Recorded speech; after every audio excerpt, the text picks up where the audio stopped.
আজ বানাচ্ছি ক্ষীরের পাটিসাপটা পিঠে, যেটা শীতকালীন তো অনেকবার বানিয়েছি, তবে ক্ষীর দিয়ে বানাইনি।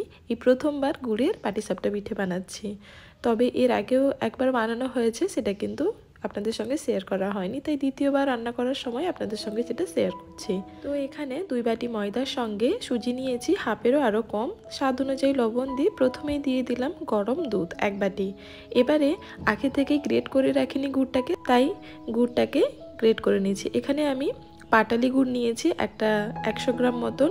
বাটি মতন যে পাটালি গুড়গুলো বিক্রি হয় সেগুলোই কুচি করে এইভাবে দিয়ে দিলাম। তারপর ভালো করে এটাকে মাখিয়ে নেব। যেহেতু 1 বাটি দুধ দিয়েছি তাতে কিন্তু হবে না।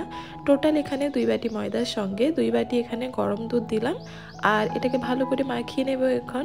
আর এটা বানানো এতটাই সহজ যে প্রথমেই উপকরণটা বানিয়ে নিলে সব রকম উপকরণ দিয়ে এটা কিন্তু গুড় দিয়ে বেশি খেতে ভালো হয়। তবে গুড় বাড়িতে না থাকলে চিনিও ব্যবহার করা যেতে পারে। এখন 2 বাটি গরম দুধ দিয়ে দেওয়ার পরে মিশ্রণটা কিন্তু এখনও শক্ত আছে, তাই আমি জল ব্যবহার করলাম 1 বাটি। প্রথমে 1 বাটি দিলাম, তারপরে আবারও 1 বাটি দিয়ে দেবো। টোটাল এখানে 2 বাটি ময়দার সঙ্গে দুধ দিয়েছি 2 বাটি, আর নর্মাল জল দিলাম 2 বাটি। এখন এটাকে ভিজিয়ে কিছুক্ষণের জন্য রেস্টে রেখে দেব। এইভাবে রেখে দিলে এটা কিন্তু ভালো করে নরম হয়ে যায়, যেহেতু সুজিটা কাঁচা আছে কিছুটা ফুলে যাবে। এখন এটা কিছুক্ষণ রেস্টে রেখে দেব। এখন ক্ষীরটাকে বানিয়ে নেব। তার জন্য দুধ নিয়েছি এখানে লিকুইড দুধ 500 গ্রাম, আর আগে থেকেই গরম করা একটু দুধ ছিল 250 গ্রাম মতন, সেটাও দিয়ে দিলাম। এখন একসঙ্গে সব দুধ ভালো করে গরম করে নেব। হালকা করে দুধটা একটু গরম হয়ে গেলে এখানে আমি 2 হাতা মতন গরম দুধের সঙ্গে মিশিয়ে নিলাম গুঁড়ো দুধ। এখানে আমি 20 টাকার একটা প্যাকেট গুঁড়ো দুধ নিয়েছি। এবার দুধটাকে ভালো করে মিশিয়ে নেওয়ার পরে ঈষদুষ্ণ গরম দুধের সঙ্গে ঢেলে দিলাম। এখন এটা হতে থাকুক, ততক্ষণে আমি নিয়েছি 1 টেবিল চামচ মতন কর্নফ্লাওয়ার। এটাকেও ঈষদুষ্ণ গরম দুধের সঙ্গে ভালো করে মিশিয়ে ভিজিয়ে রেখে দেব। কর্নফ্লাওয়ারটা এখানে আমি সবার লাস্টে ব্যবহার করছি, ততক্ষণ দুধটাকে একটু জাল নিয়ে দিতে হবে। এইভাবে প্রথমে গুঁড়ো দুধ দিয়ে দিলে দুধের কালারটা কিন্তু অনেকটাই চেঞ্জ হয়ে যায়। কিছুটা দুধ ফুটে আসার পর গ্যাসের ফ্লেমকে একদম বন্ধ করে আমি এখানে নলের গুড় দিয়েছি প্রায় 50 গ্রাম মতন। এবারে এটাকে ভালো করে ঘন করতে থাকবো। হালকা আছে এটাকে বারবার এইভাবে হাতল দিয়ে ঘুরিয়ে ঘুরিয়ে এটাকে ফুটিয়ে নিতে হবে। এবারে এখানে 3-4 কোয়া মতন আমি এখানে নিয়েছি এলাচ। এটাকে ভালো করে থেতো করে নেব, আর এলাচটাকে এইভাবে দুধের উপরে দিয়ে দেব। এলাচটা দিলে এটা স্বাদটা খুব ভালো হয়, ফ্লেভারের জন্য এখানে এলাচ ব্যবহার করেছি। দেখুন দুধটা এখন অনেকটাই ঘন হয়ে এসেছে।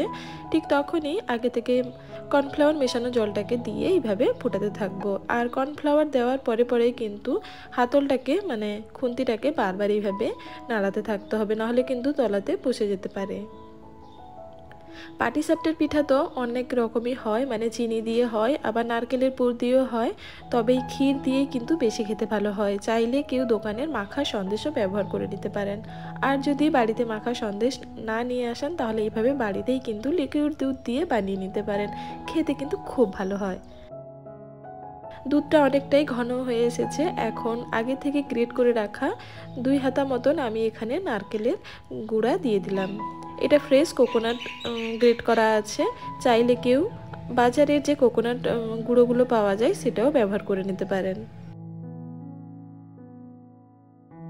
তবে আমি বলবো এই ফ্রেশ কোকোনাট গুঁড়োগুলো কিন্তু দিয়ে খেতে কিন্তু খুব ভালো হয়। চাইলে এখানে নারকেলের গুঁড়ো ব্যবহার নাও করতে পারেন, শুধু দুধ দিয়ে দুধটাকে ঘন করে নামিয়ে নিতে পারেন।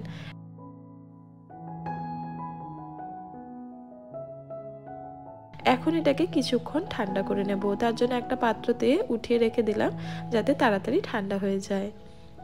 এটা ঠান্ডা হতে থাকুক।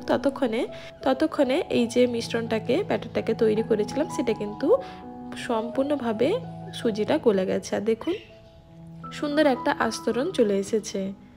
আর এদিকে ক্ষীরটাও কিন্তু অনেকটাই ঠান্ডা হয়ে গেছে। দেখুন ক্ষীরটা একদম শক্ত হয়ে গেছে, এখন একদম পারফেক্টলি ভাবে তৈরি হয়ে গেছে এটা বানানোর জন্য। এবারে গ্যাসের চুলা অন করে একটা তাওয়া বসিয়ে দিয়েছি। তাওয়াটা হালকা গরম হলেই ভাবে একটু ঘি ব্রাশ করে নিলাম। চাইলে সাদা তেলও ব্যবহার করা যেতেই পারে। এবারে ঠিক যখনই পাটিসাপটা রোলটাকে বানাবো তখনই এইভাবে হাতলটাকে ব্যাটারটাকে ঘুরিয়ে ঘুরিয়ে এইভাবে নিলে কিন্তু সম্পূর্ণ তলা থেকে এটা মিশ্রণটা ভালো করে মিশিয়ে যাবে। এবারে 1 হাতা মতন ব্যাটারটাকে দিয়ে এইভাবে একটু হাতলটা ধরে, ফ্রাইং প্যানের হাতলটা ধরে এইভাবে ছড়িয়ে দিয়েছি। এবারে মাঝখানে ক্ষীরটাকে দিয়ে দিতে হবে। পাটিসাপটাটা হালকা একটু নিচ থেকে হয়ে গেলে এইভাবে পাটিসাপটাটাকে ঘুরিয়ে ঘুরিয়ে এইভাবে রোল করে নিতে হবে। আর উপর থেকে একটু ঘি ব্রাশ করে আবারও একটু তাওয়াতে ঘি ব্রাশ করে ব্যাটারটাকে 1 হাতা মতন দিয়ে দিলাম। এইভাবে ঘুরিয়ে ঘুরিয়ে চাইলেও কিন্তু এটাকে ছড়ানো যেতে পারে, তবে ঘুরিয়ে ঘুরিয়ে থেকে এইভাবে হাতলটাকে একটু নাড়িয়ে ছড়িয়ে দিলে কিন্তু ব্যাটারটা খুব তাড়াতাড়িভাবে স্প্রেড হয়। এবারে মধ্যিখানে কিছুটা পাটিসাপটা এইভাবে হয়ে যাওয়ার পর মধ্যিখানে ক্ষীরটাকে দিয়ে এইভাবে মুড়ে মুড়ে এইভাবে ঘুরিয়ে নিলেই কিন্তু রোলটা তৈরি হয়ে যায়। আর উপর থেকে একটু ঘি লাগিয়ে দিলে খেতে কিন্তু আরও ভালো হবে। এইভাবে প্রত্যেকটা আমি পাটিসাপটা পিঠেগুলোকে তৈরি করে নেব। টোটাল এখানে দুটো হয়েছে, আবার একটা করে দেখালাম। আমার এইটা করতে প্রায় একটা পিঠে বানাতে প্রায় 2 থেকে 3 মিনিট মতন সময় লেগেছে। আর দেখুন কতগুলো পিঠে, প্রায় আধা ঘন্টার মধ্যে এগুলো অনেকগুলোই বানানো হয়ে গেছে। এখনও কিন্তু সবগুলো বানানো হয়নি। প্রায় 30 মিনিটের মধ্যে আমি প্রায় 30 পিস মতন পিঠে বানিয়ে নিয়েছি। দেখুন এখনও আধা বাটি মতন লিকুইড বাকি আছে, আর ক্ষীরটাও কিন্তু অনেকটাই বাকি আছে, মানে আছে অনেকটাই। মানে যদি 2 বাটি ময়দা নেন তাহলে কিন্তু অনেকগুলো পিঠা একসঙ্গে আপনি করে নিতে পারবেন। আর এটা এতটাই সফট হবে আর এতটাই খেতে ভালো হবে যে একটা মুখে দিলেই কিন্তু মুখের মধ্যে সঙ্গে সঙ্গে মিলিয়ে যাবে। চাইলে আপনি এটাকে ফ্রিজে স্টোর করে 1 সপ্তাহ পর্যন্ত রেখে দিতে পারেন। খেতে এতটাই সুস্বাদু হয় যে যখন খুশি আপনি এটাকে বের করে খেতে পারবেন। আজকের রেসিপিটি এই পর্যন্ত, দেখা হবে নতুন কোনো রেসিপির সাথে।